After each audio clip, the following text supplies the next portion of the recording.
Hey everybody, Kyle with Fixed Dish. Got a quick video that was requested by a fellow subscriber. DMAX DRS is asking if I could show how to service one of these 2-speed transmissions on these mid-sized cats. I just so happen to have a very similar unit at the shop that he's asking about, so I figured why not do a real quick video. Clean your breather. That's often neglected. Here is your fill port. This is just a rubber plug. Right there.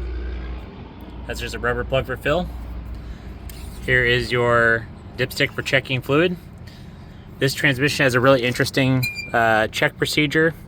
You need to run the transmission and allow it to sit for at least 2 minutes, but no more than 5. And then check the fluid. If you wait longer than 5, there's a chance it'll show over full. And that's because this transmission will drain the converter. Or that's why it can greatly change what the fluid level looks like on this transmission. So it is checked off, but it is checked after you ran it, but allowed it to sit for 2 minutes, no more than 5.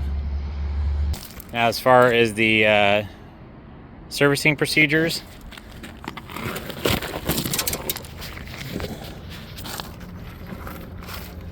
there's a 3-bolt flange. That is actually the transmission filter. You will unbolt it. It is O-ringed in place, and it is a whole cartridge that you replace. On this side, driver's side, here is a drain plug. That's how you drain it. There is sometimes a secondary transmission filter housing. Those are for extremely dusty or contaminated environments. So you can replace that filter right there. You kind of look what it looks like. If you have trouble getting to any of this stuff, this is an unboltable cross brace. The fluid it takes is ATF Dextron 2, and it's 17 liters, which is like 5 gallons basically. This transmission runs your brakes and has an internal PTO, or a PTO. So this thing has an internal PTO. This is your actual hydraulic pump, and it's in the transmission, as well as this pump up here. That's your brake pump. This pump supplies about 2 gallons a minute. It is directly into the transmission, so if you ever lose brakes or have problem with brakes, a lot of times this pump has went bad. You do have to drain the transmission to remove that pump. It's just 2 lines and 2 bolts and a gasket. But they run off the same internal spline shaft. The main pump and the brake pump. Here's a look from the other side of that 3-bolt filter housing. Here's a top look of your hydraulic pump. You can't quite see the brake pump on the other side. It's kind of hard to see. And there's that filter housing. So you can see off your cooler lines. There's the housing down there. Yeah, I mean that's the gist of it. So as a bonus, I thought I would just throw in some highlights to this transmission. It does have some unique features to it. There's a control valve for the hydraulically assisted hydraulic brakes.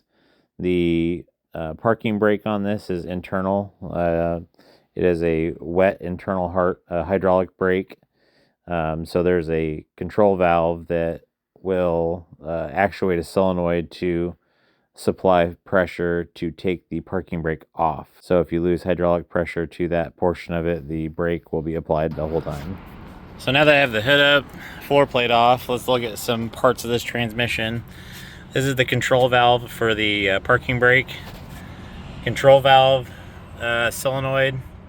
This is the actual pressure sensor that will tell the dash that the parking brake is on. Here is your return line, pump supply line, master cylinder return line, master cylinder supply line. This is your solenoid for the parking brake. This is your pressure test port for brake pressure.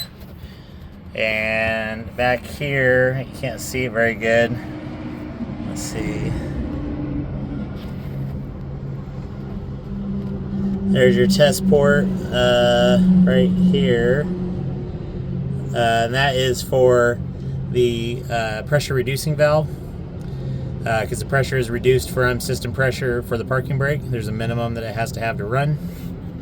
This down here, if you take that out, and you can put in like a grease fitting. It's 1/8 inch pipe, and you can actually use like a grease gun to pressurize the internal parking brake to take the parking brake off if you ever get stuck or the machine doesn't run.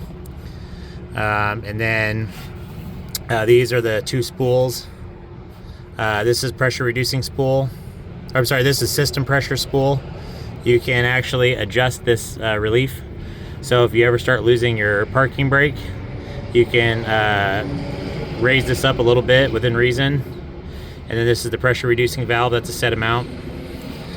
And so there's some of your servicing information and a couple of tips with this transmission and a couple of the features. So I appreciate that question, and we'll see you guys next time on Fixed-ish.